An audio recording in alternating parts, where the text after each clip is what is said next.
Doty, Steve Ember, and Shirley Griffith. But first, this report. The United States Department of Education has launched an investigation into Harvard University and Yale University. Earlier this month, the agency announced the schools had failed to report hundreds of millions of dollars in foreign gifts and contracts. Yale University is in New Haven, Connecticut. It may not have reported at least $375 million in foreign money over the last 4 years, officials said in a statement. They are also concerned that Harvard, in Cambridge, Massachusetts, may not have fully met reporting requirements. This is about transparency, U.S. Secretary of Education Betsy DeVos said in a statement. If colleges and universities are accepting foreign money and gifts, their students, donors, and taxpayers deserve to know how much and from whom.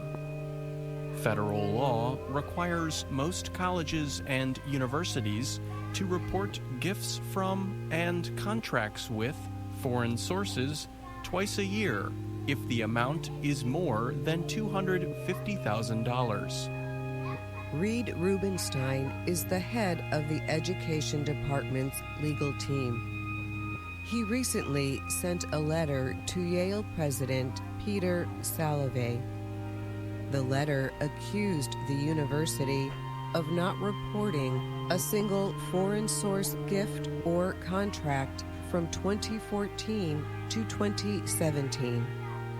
Yet the school operates in many countries.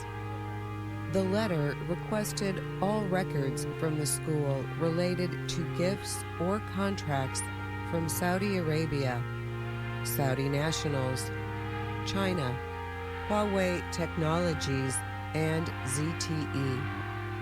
Huawei and ZTE are two major Chinese technology companies that aim to provide worldwide systems for the high-speed phone and internet network called 5G. The companies were placed on a U.S. sanctions list last year. The U.S. has said Huawei is a national security threat, and President Donald Trump has been highly critical of the company. Reed Rubenstein sent a similar letter to Harvard President Lawrence Bacow. Rubenstein said the Education Department knew of information suggesting Harvard University lacks appropriate institutional controls. The letter comes shortly after an investigation into Charles M. Lieber, the head of Harvard University's chemistry department. Lieber was charged with lying to federal officials about financial support or grants he had received from China. The Education Department requested all records linked to the Thousand Talents recruitment program and the Wuhan University of Technology. These Chinese organizations gave him the grants. Lieber was arrested on January 28th and released early this month on a $1 million bond. The investigation of Yale and Harvard is part of a larger examination by the Department of Education. The agency says since July, its enforcement efforts have led to the reporting of nearly $6.5 billion in formerly undisclosed foreign money. Much of that money came from China, Saudi Arabia, Qatar, and the United Arab Emirates. This sum may be significantly underestimated, the Education Department said. Karen Pert is a spokeswoman for Yale University. She confirmed the school had received a request from the department for records of some foreign gifts and contracts under Section 117 of the Higher Education Act of 1965. We are reviewing the request and preparing to respond to it, Pert told reporters. Harvard spokesman Jonathan Swain made a similar confirmation. He said that the school had received a notice of investigation from the agency and was also preparing an answer. Last year, the department also sent letters to several other schools.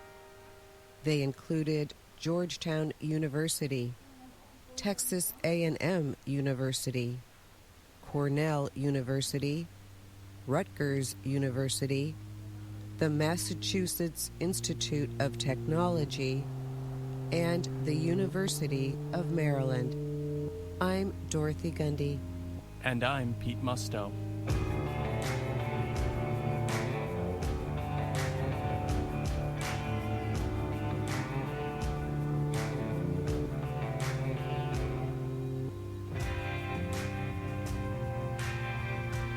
Now it's time for Words and Their Stories, our weekly program about common, everyday expressions in American English.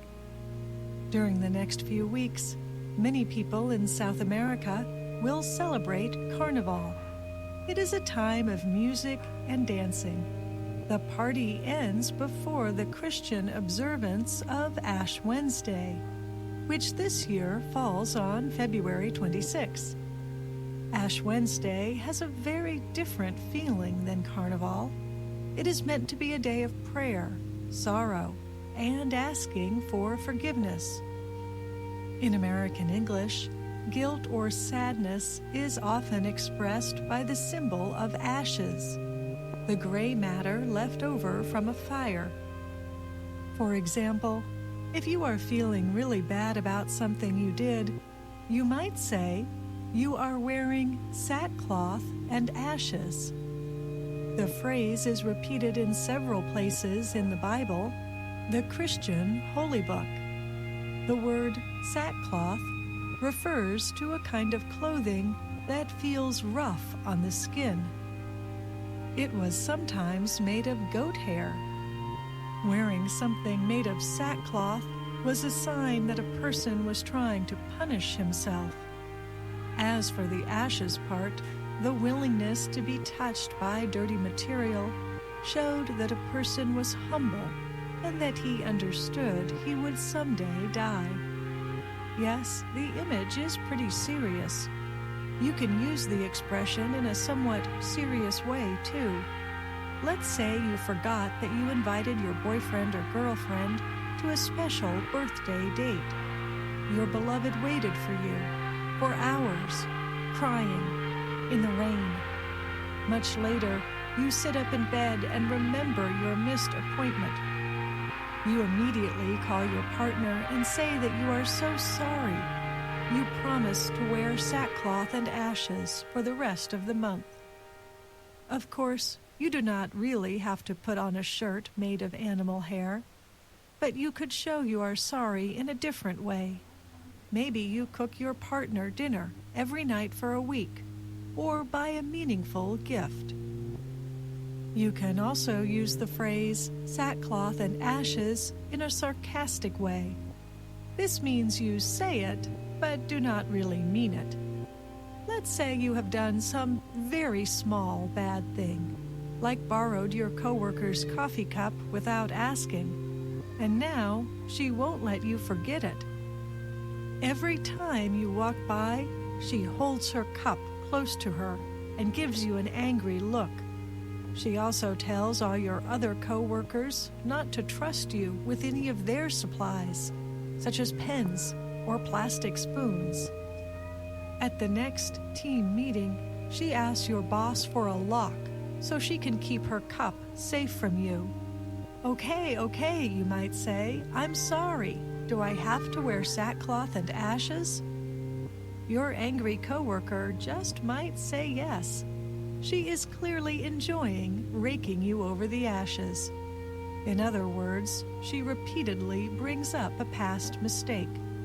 The phrase calls to mind a fire that has almost gone out, but that can be started again with a little effort. Of course, being sarcastic is not always a good idea. It rarely makes other people want to forgive you. You would probably be better off apologizing honestly to your coworker. But saying something nice when you are angry can be difficult. The sweet words might turn to ashes in your mouth. In fact, as an expression, anything can turn to ashes. A hopeful feeling, a relationship, maybe even your job if your coworker keeps complaining about you. All can dry up and disappear. Fortunately, most things can also rise from the ashes. In other words, what was thought to be dead or destroyed can return to life, often in a new and better way. That is a good image to remember during periods of difficulty or loss. Usually, the situation does not last. In time, things get better, and you might soon find yourself playing music and dancing again. And that's Words and Their Stories. I'm Kelly Jean Kelly.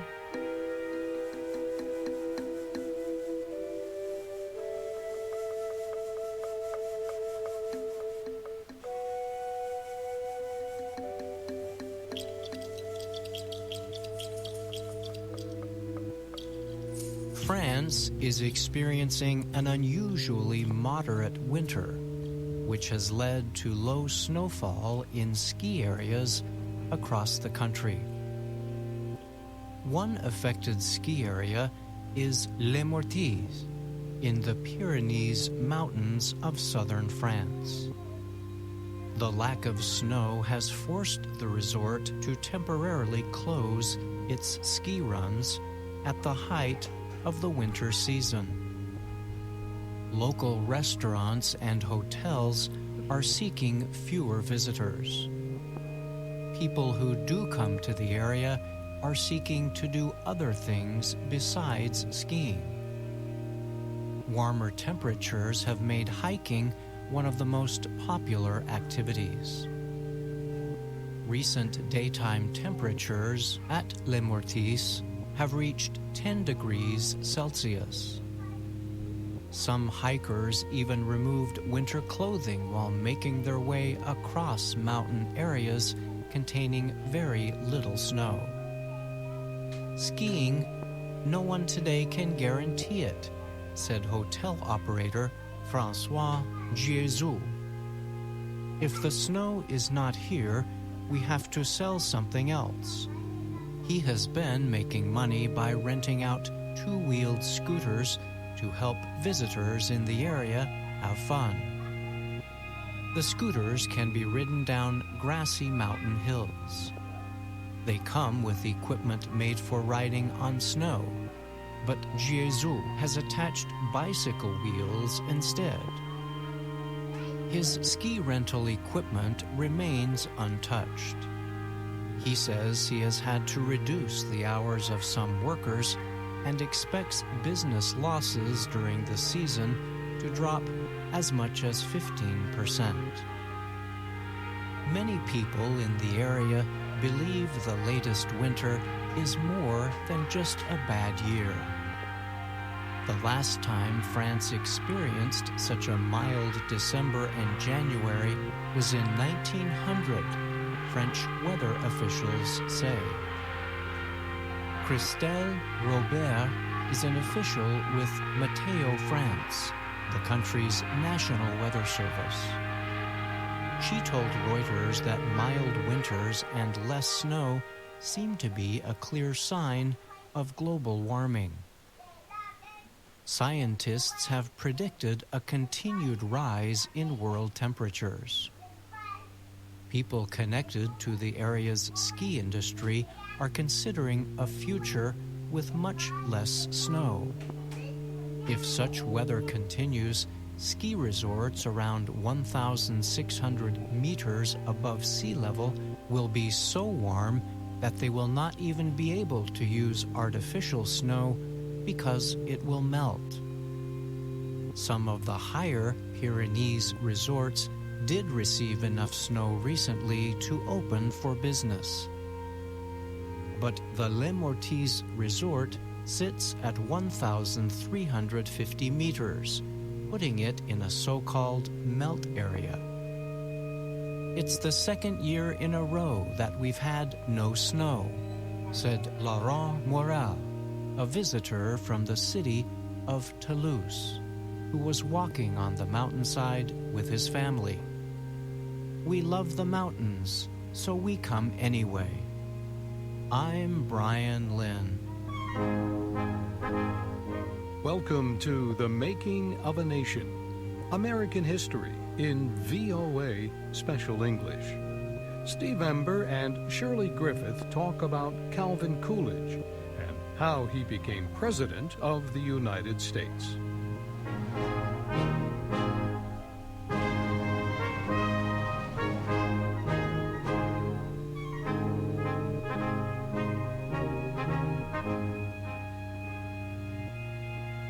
The early 1920s were a troubled time for the United States.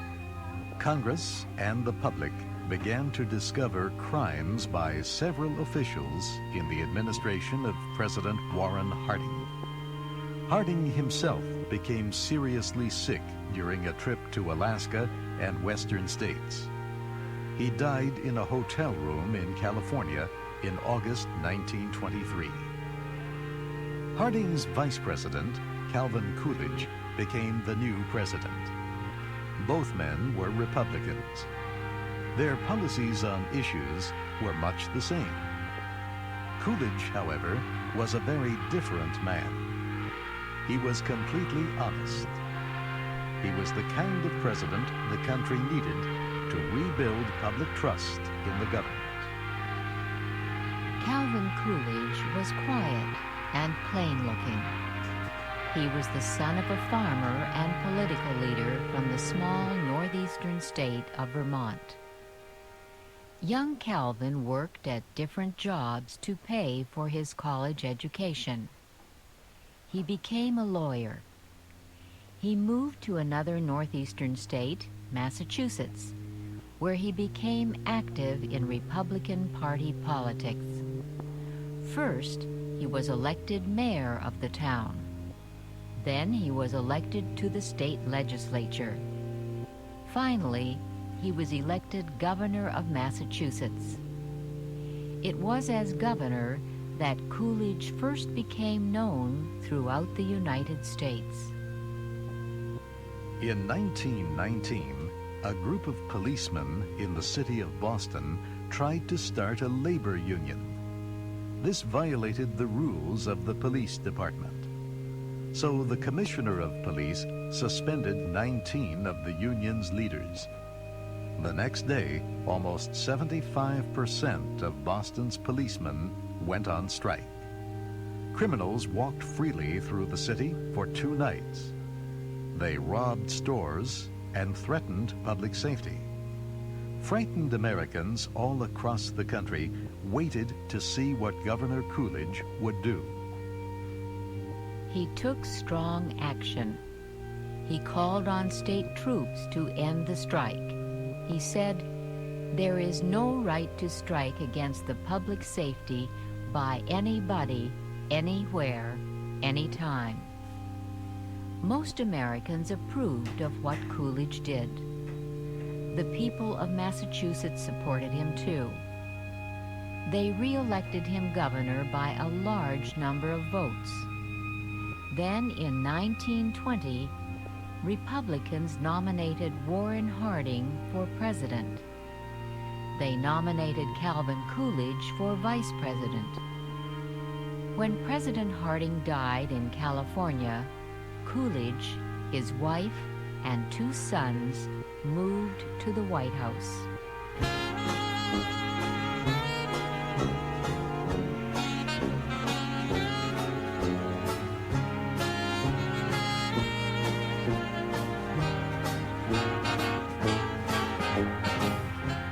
America's 30th president was, in some ways, an unusual kind of person to lead the country. He said little. He showed few feelings. Coolidge's policies as president were not active. He tried to start as few new programs as possible. He was a conservative Republican who believed deeply that government should be small. Coolidge expressed his belief this way: if the federal government should go out of existence, most people would not note the difference. And once he said, 4/5 of our troubles in this life would disappear if we would only sit down and keep still. Coolidge believed that private business, not the federal government, should lead the country to greater wealth and happiness. He continued President Harding's policy of supporting American business both inside the United States and in other countries. The government under President Coolidge continued high taxes on imports in an effort to help American companies. Many Americans shared Coolidge's ideas about small government and big business. In the early 1920s, many of them were living better than ever before. At that time, companies were growing larger. The prices of their stocks rose higher and higher. There were lots of jobs, and the wages of many workers increased. Americans agreed with their president that there was little need for government spending and government programs when private industry seemed so strong.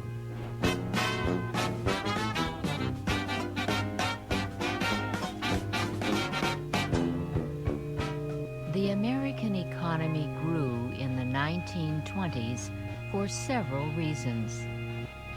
The World War had destroyed many factories and businesses in Europe. The United States did not suffer the same destruction. It was still a young country. It had great natural resources, trained workers, and a huge market within its own borders. When peace came, Americans found their economy stronger than any other in the world. Changes in the American market also helped economic growth. Installment buying became popular. In this system, people could buy a product and pay for it over a period of several weeks or months. The total cost was higher because they had to pay interest.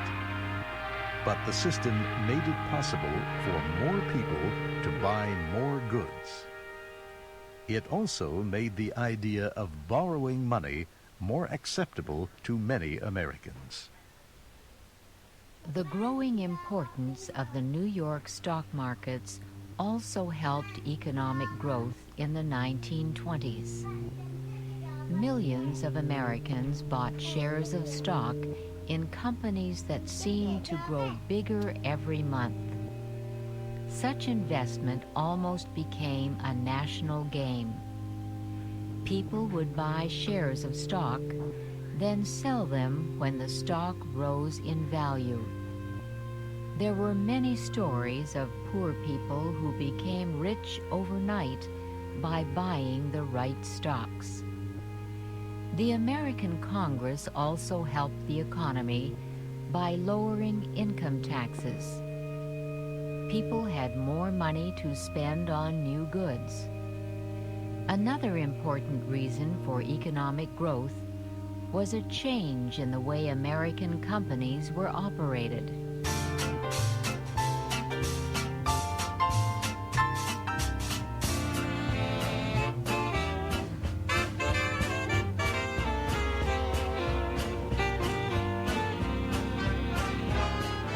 During the 1920s, the idea of manufacturing goods in the most scientific way became very popular. The father of this idea of scientific management was an engineer, Frederick Taylor. Mr. Taylor developed a system to study manufacturing. He studied each machine involved in the process. He studied how much work each person did.